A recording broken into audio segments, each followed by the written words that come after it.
But I think that the really big thing is to have a working system, because once you have a working model which succeeds, you know you can duplicate it to more and more markets. That's the baseline, I think. Welcome to Unstoppable Podcast with Harry Sardinas, inspiring conversations with influential millionaires, investors, thought leaders, entrepreneurs who are making a massive difference with their innovative products and services, and sharing the challenges and wisdom of how they sold their first million.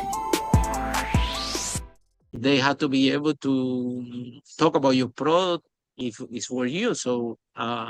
But you didn't sign up for that. When you started your business, nobody told you that you have to be a leader, that you have to become a leader, that you have to inspire leadership to do it. You didn't sign up for that. You signed up to, I have this product, I sell it, I make some money, that's it.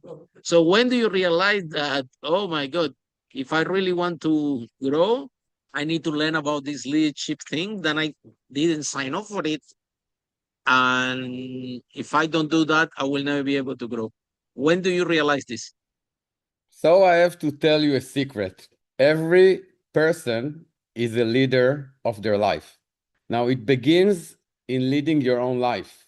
And then leadership goes outside to the world. And difference do you make to the world itself? And it's true, every entrepreneur is performing leadership, because he has to enroll people after his idea, and he has to lead people, and sometimes different teams in different countries.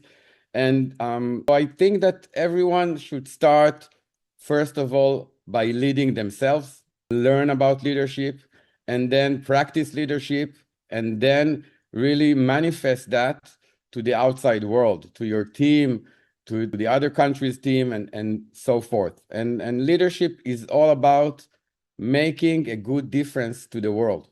And so tell us your story. Why you decide to become an entrepreneur? And I about your think I was product and about excellent brand. What is it? We would love to know more about it. So how you sure. decide to become an entrepreneur and this business that you have? Tell us what it's about. So I think I'm an entrepreneur since I was a kid. I got my first computer when I was 7 years old, started programming. By the age of 12, I worked in the first job in a computer company. By the age of 16, I was a freelance programmer. And by the age of 20, I opened my first company. I'm 53 today. So I have a lot of experience going back, and always in the domain of technology and science. And about 15 years ago, and I also like to research myself, and I learn all the time. Since I was a kid, I don't stop learning science and technology every day. About 15 years ago, I found out that there are really cool devices which are called EEG sensors that you can buy and connect your brain to the computer. And this field is called brain-computer interface. And I bought a few of these sensors, started to learn about it, and then I found out that there is a brain training method that exists for many years and nobody heard about it. And its name is neurofeedback. And I started studying neurofeedback, and I even went to the university and studied about it. And I understood that there is a very big here. It's a brain training program that can really make a difference in the domain of ADHD. And on parallel, my son was on special education, which was very challenging.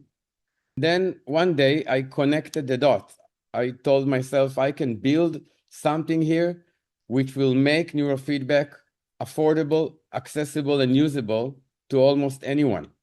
And that was the beginning of Excellent Brain in 2015. I established the company with a clear vision to make a difference in the world of ADHD, which is one of the biggest problems of education today. Coming back to this, out of the 500 millionaires that we interview in this podcast, 1 out of 5 are tech entrepreneurs. So we have more than 100 millionaires tech entrepreneurs that have been in this podcast. But is that easy? Is that easy to become a millionaire in tech? Can you tell us the good, the bad, and the ugly? You've been in this for a long time now, since you're 20 years. So is really that easy? Or why do you think that we have that proportion coming to this podcast? 1 out of 5 are real estate, investors that come to the podcast, but also 1 out of 5 are tech entrepreneurs. So the vehicle seems to be a good vehicle to build wealth. But tell us the truth. What is the good, the bad, or the ugly of the tech of a tech entrepreneur?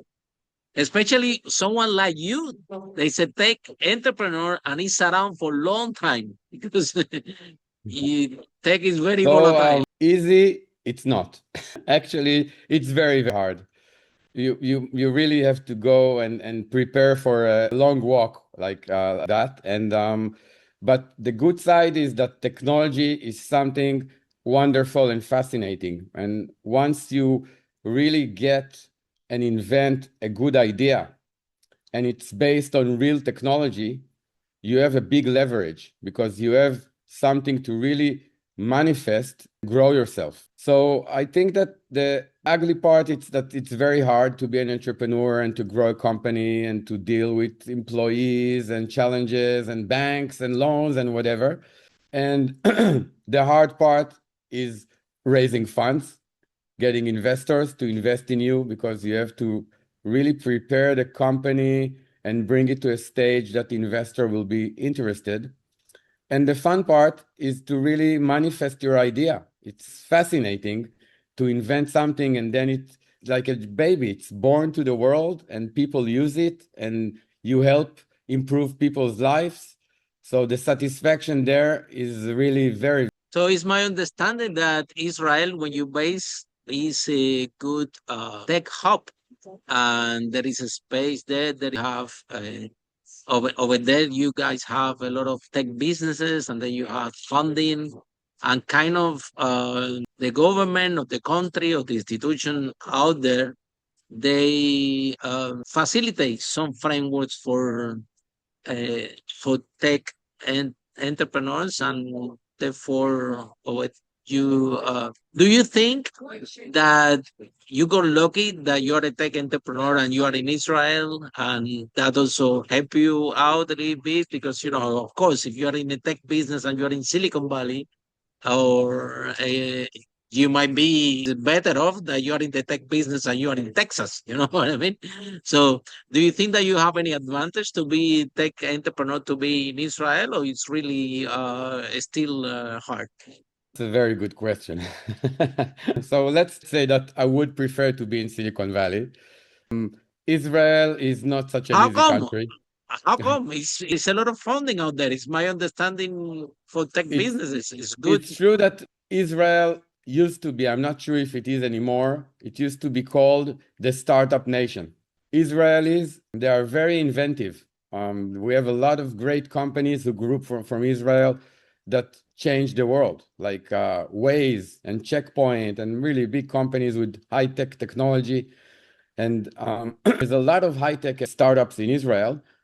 But in the past few years, it has become a lot more hard to be in Israel. You probably heard about it. A lot of wars, a lot of problems. It's not an easy place to live in.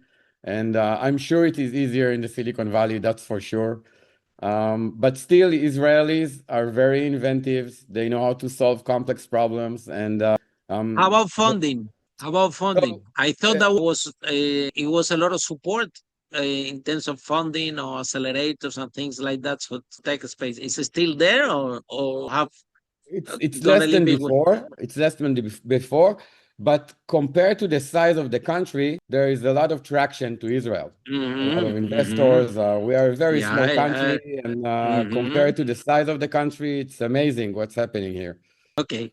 So now, taking a business from local to global, what are the biggest challenge that you have, and how you overcome that challenge? So I think there are a few challenges. First of all, the big trick is to make it work and then scale up. So once you have a system that is working in one country, in two countries, in three countries, and you see that you have a success and it's working, you have a system.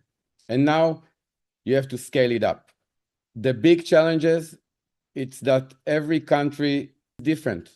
There is a different language, different culture, different pricings, and so on. So you have to really adjust everything compared to the country, because, for example, your pricing model in Germany cannot be the same pricing model like in Bangladesh, right? These are completely different countries, pricing and socioeconomic place.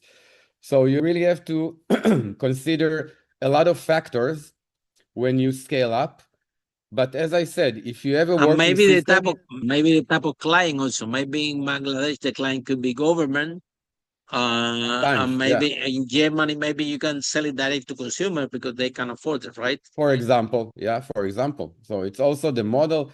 But I think that the really big thing is to have a working system, because once you have a working model which succeeds, you know you can duplicate it to more and more markets. That's the baseline, I think. Follow us for more interviews with world's most influential, audacious entrepreneurs that overcame challenges and adversity, providing you with the blueprint of how they sold their first million so you can grow your business exponentially.